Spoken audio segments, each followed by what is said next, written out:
Hi everyone, welcome back to my channel. This is Rambutan here. I'm sure you have almost certainly been scrolling through your phone late at night and seen some version of this sentence, seeing it in the comment sections beneath a video of a heartbreakingly dry forest burning to an ash or a coastline choking on industrial plastic. The idea that humans are the virus, that we are merely parasites on the earth, and that the planet would simply be better off if we were not here at all. It is a sentence that appeared constantly during the early days of COVID lockdowns when the streets emptied out and people began posting pictures of clearer skies, leading to this overwhelming viral feeling that nature was finally healing because human beings had been forced inside. I want us to start right there at the heart of this very specific emotional anxiety because I understand so intimately why this sentence feels incredibly powerful and why it resonates with so many of us who are just exhausted from witnessing ecological destruction repeat itself so endlessly that our minds begin to lose the ability to even process it as a real event. There is honestly only so much a person can watch before the language we have starts to break down. Whether it is seeing animals displaced by terrifying floods or seeing mountains literally cut open for minerals. Watching farmers realize that the seasons that they have relied on for generations have become completely unpredictable. And knowing that children are inheriting a planet that has been continuously developed into something practically unlivable. So, when someone types out the words humans are the virus, there is no hatred for humanity, but it is a despair and a kind of moral nausea. It is an attempt by someone to find a phrase that feels big enough and devastating enough, the horror of what has actually been done to the earth. The problem, however, and the place where the danger really begins to creep in, is when our entirely justified grief becomes impatient with history and decides to take a massive, complicated crisis produced by fossil fuel capitalism, colonial extractions, through mining corporations, global agribusiness, through elite overconsumptions, and states that treat the living world as raw material and miraculously converts all of that specific destruction into a biological accusation against the entire human species. It performs this really quiet but devastating trick where it takes historically organized system of extraction and makes it sound like an inescapable human flaw. They're trying to take a political economy and trying to disguise it as a biological inevitability. And this subtle shift, it is interesting because the moment we decide that humanity itself is the disease, our fundamental political questions begin to change direction entirely. Moving away from asking who owns the land, who extracts the resources, who profits from the pollution, who is violently displaced, who is protected by structures of wealth and caste and religion, instead the question wraps into something terrifyingly administrative, asking us to figure out which specific humans need to be controlled or removed so that the host planet can survive the infection. And I want to point here, this is the exact doorway where ecofascism gently enters the conversation. And we need to talk about the word. It is not a dramatic insult that we throw around online for shock value, but it is a real political atmosphere where our deep ecological anxieties get tangled up with far right ideas about purity, about hierarchy, about national borders and racial exclusion. When you look at recent scholarship tracing how far right environmental politics manages to connect the concept of nature with the ideas of belonging, of blood and soil, and when you read the studies on eco bordering that show how environmental arguments are actively used to justify extreme immigration control by framing migrants from the global south as literal ecological threats, you start to see how dangerous this language of contamination really is. And of course, the teenager or the grieving citizen saying humans are the virus, they're secretly not an eco-fascist. That's not what I'm saying. Because many people say it casually and despairingly, but the crucial point is that the sentence itself operates using the exact grammar that eco-fascist politics relies upon. That is a grammar of disease, of infection, of purity, and eventual removal. And once we allow ourselves to imagine human beings as contamination, history shows how frighteningly fast our political imagination can move forward towards accepting extreme control through militarized conversation, through exclusion, and the devastating idea that some lives are just sad but necessary sacrifices for the survival of the greater natural world. Actually, you can clearly see the shape of this cruel politics if you just slow down and look at the contradictions all around us. Like how a rich country that built its immense wealth through centuries of coal combustion, through colonial extraction and atmospheric occupation, can look at the reality of climate migration and somehow decide that the real problem is the desperate migrant standing at the border. You can also see it when a celebrated conservation project decides that a forest is only pure after the indigenous or the Adivasi communities who have lived with forest for generations have been removed. You can also see this when a billionaire invests in heavily polluting industries while flying private jets to their climate proof properties, all while the public debate somehow remains fixated on the fertility rates of the global poor. And this is why settling for the sentence humans are the virus is such a politically weak and lazy choice, because while it sounds incredibly deep and even edgy, this generalized hatred of humanity actually acts as a massive shortcut that allows us to completely avoid looking at how power actually functions in the world. We have to ask ourselves, which humans are we actually talking about? Because the child trying to survive in a flooded basti did not unravel the planetary climate change in the same way as the billionaire casually flying across the world in a private jet. When you actually take the time to look at the numbers, the data completely destroys this idea that we are equally guilty as a species. With Oxfam's climate inequality work revealing that in 2019, the richest 1% of the global population was responsible for as much as carbon pollution as the poorest thirds of humanity combined. And that the emissions of this tiny elite fraction had grown to represent a staggering 16% of all global CO2 emissions. You also have the carbon majors research published through the CDP, which found that a mere 100 active fossil fuel have been directly linked to 71% of all industrial greenhouse gases emissions since 1988, painting a completely different picture from the exhausting idea that humanity as an abstract, as a whole, is equally responsible for the burning of the planet. Even the Intergovernmental Panel on Climate Change makes it abundantly clear in their migration work that taking real climate action involves fundamentally changing infrastructure, changing institutions, changing cultural demands, which is a rigorous way of saying that the crisis cannot be possibly understood or solved by just focusing on individual moral behavior or making everyone feel a vague sense of species guilt. You see, the ideological trick at this very center of misanthropic environmentalism is that it takes the image of the human being as a natural destroyer and inflates that image until it is so massive that the actual mechanics of capitalism, of colonialism, of empire and caste just completely disappears inside of it. Once the fossil fuel company, the military, the billionaire, the plantation, and the landlord all vanish into this global biological category called humanity, the only thing we are left with is the generalized disgust towards human existence, which might feel radical for a fleeting moment online, but it is ultimately completely empty of any real political strategy. We have to remember that the world contains so many different kind of human relationship with nature, ranging from violently extractive relationship of the mining company to the mountain, all the way to the relationships of care, of restraint and seasonal knowledge practiced by indigenous people, by Adivasi people, by pastoralists, by fishing communities who have lived alongside land and water in ways that completely defy the extractive imagination of modern capitalism. So the opening question for any serious ecological movement cannot simply be whether humans are inherently bad or good, because that question is far too small for the scale of the emergency.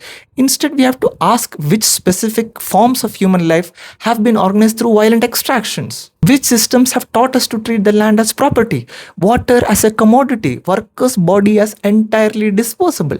Because when we say that humans are parasites, we are buying into a false moral drama that places humanity completely outside of nature, acting as we are some alien force attacking the earth from elsewhere.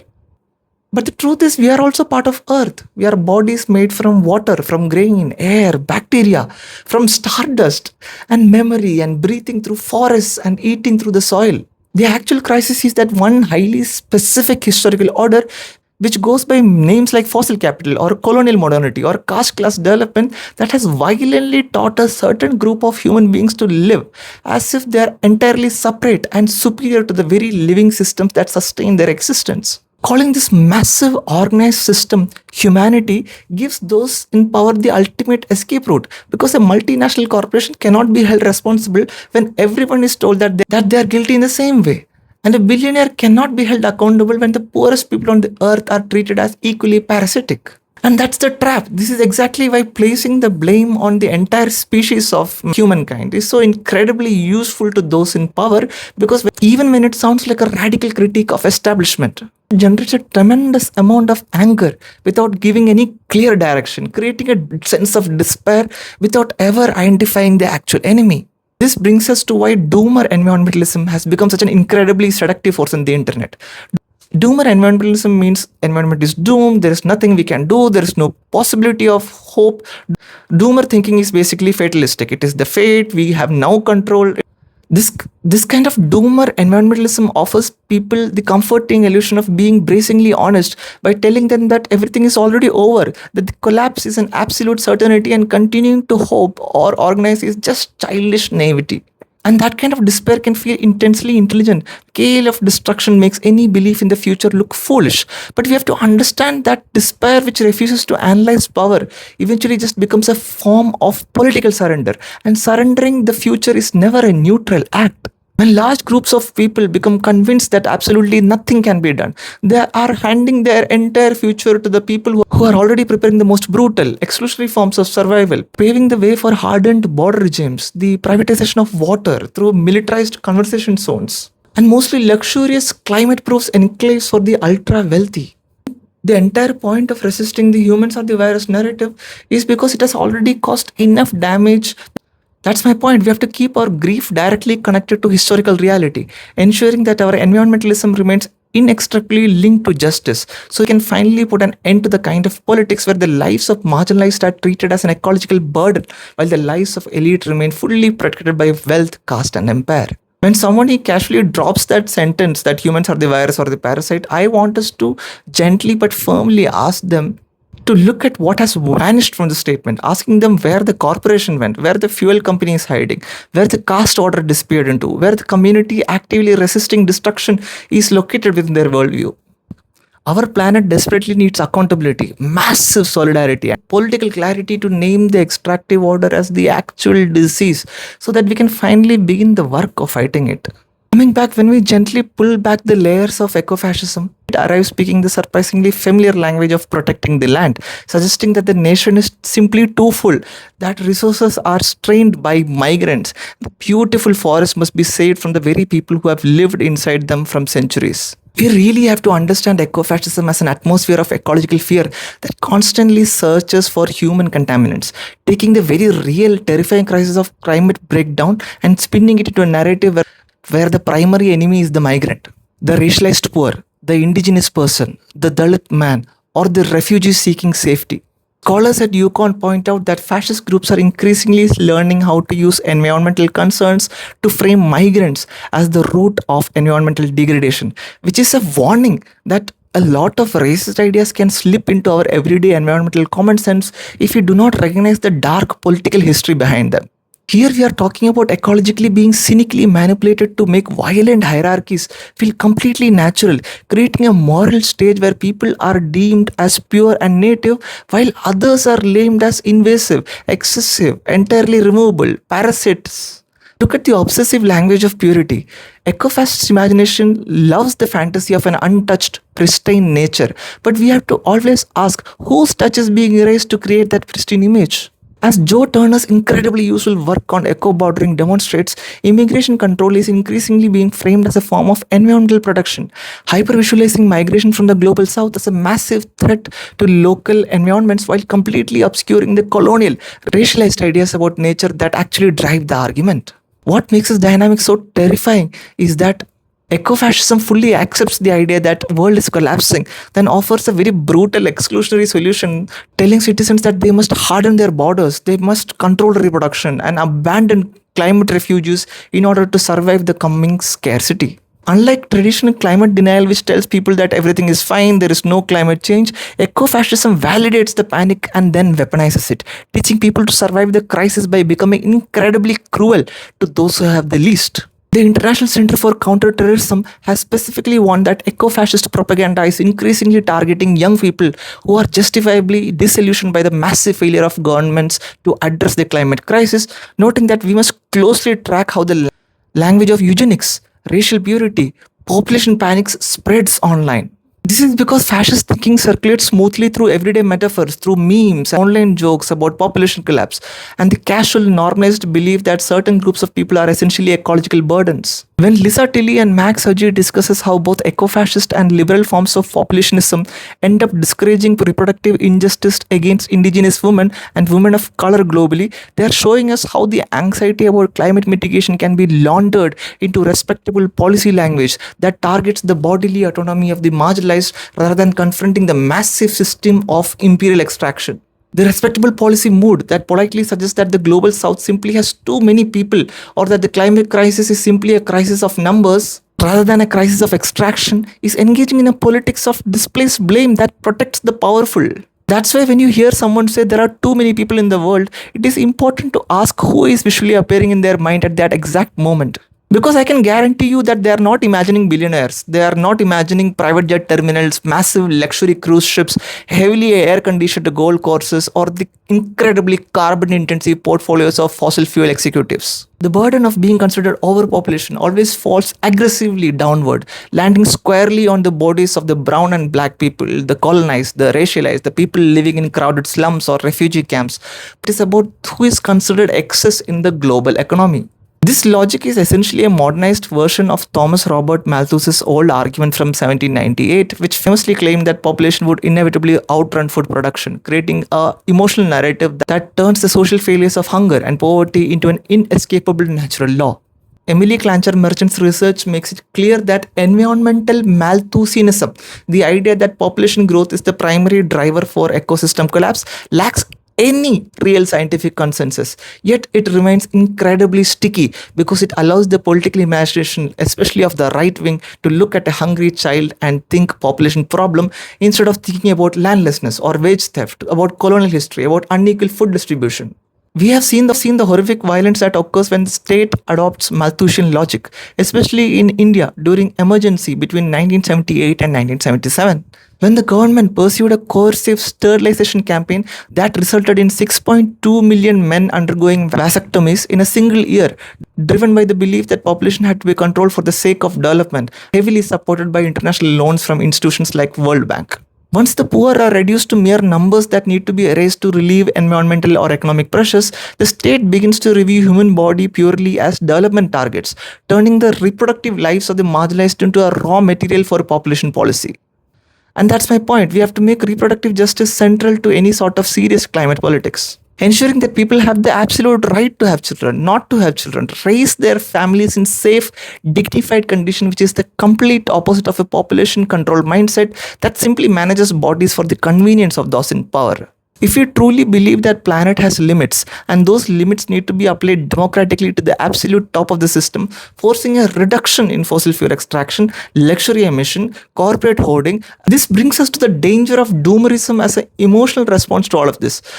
The grief and anxiety documented in that massive 2021 Lancet planetary health study of young people is entirely valid and understandable. Doomerism fundamentally changes that grief because doomerism takes a very real sense of betrayal by our institutions and twists it into a philosophy that says caring is naive, organizing is very pointless, and the only honest position left is to admit collapse has already been decided.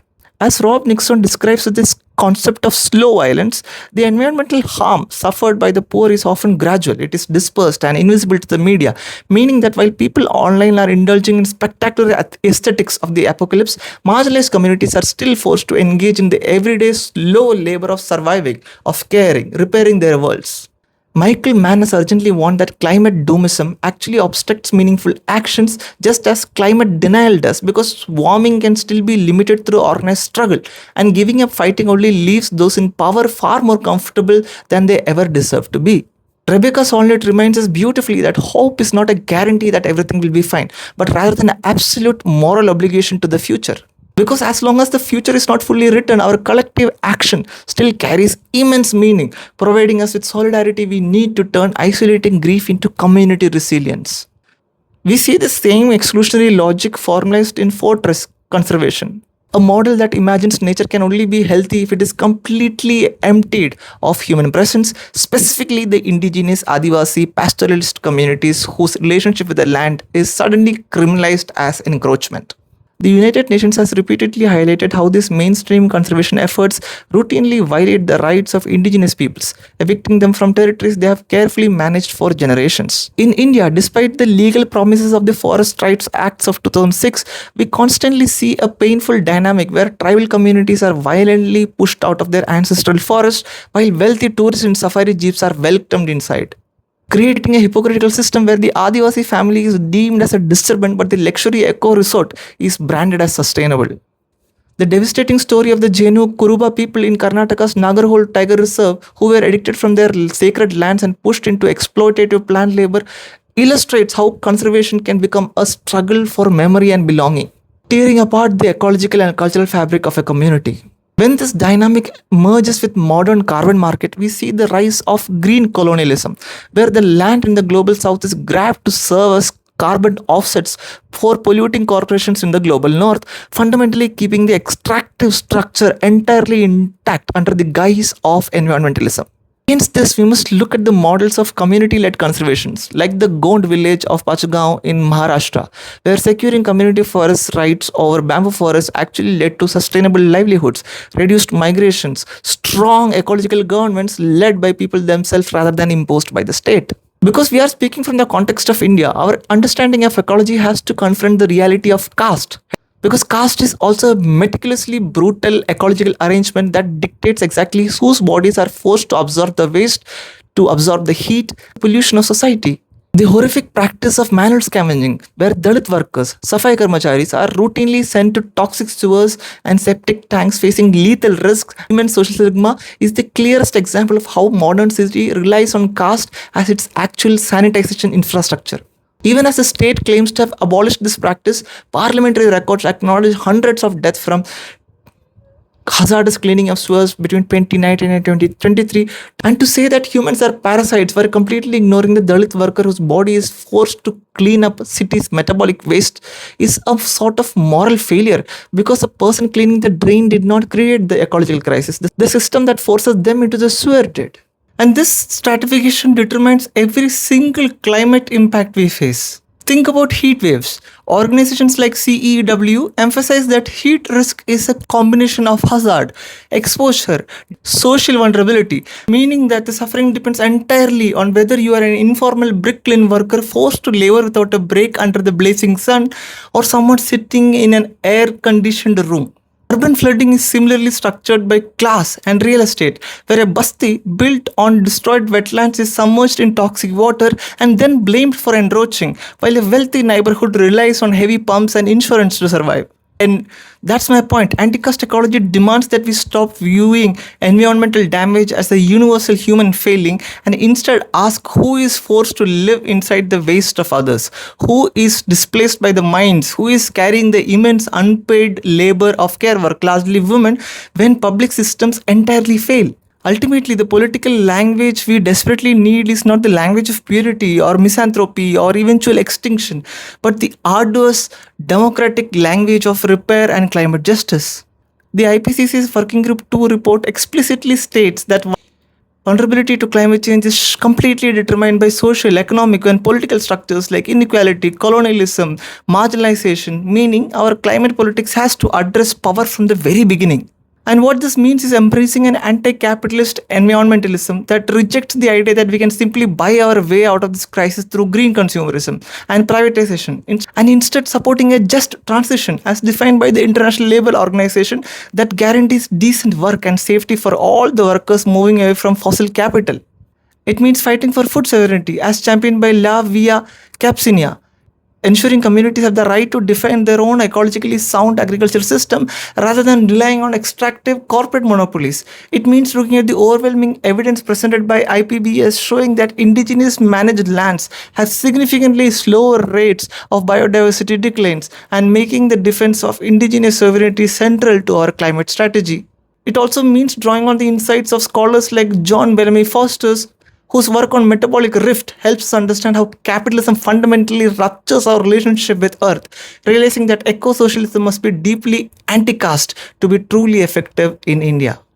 That's my larger point. When we finally revisit the opening sentence, the idea that the planet would be better without us, we can clearly see exactly what it is trying to hide. It hides the fossil fuel company, the billionaire, the caste order, the history of colonial extraction, and replacing all of that targeted accountability with a vague, paralyzing sadness. My point is that we are not outside of nature. We are nature, thinking, breathing, relating, and the crisis is the extractive systems that have violently trained us to forget that interdependence.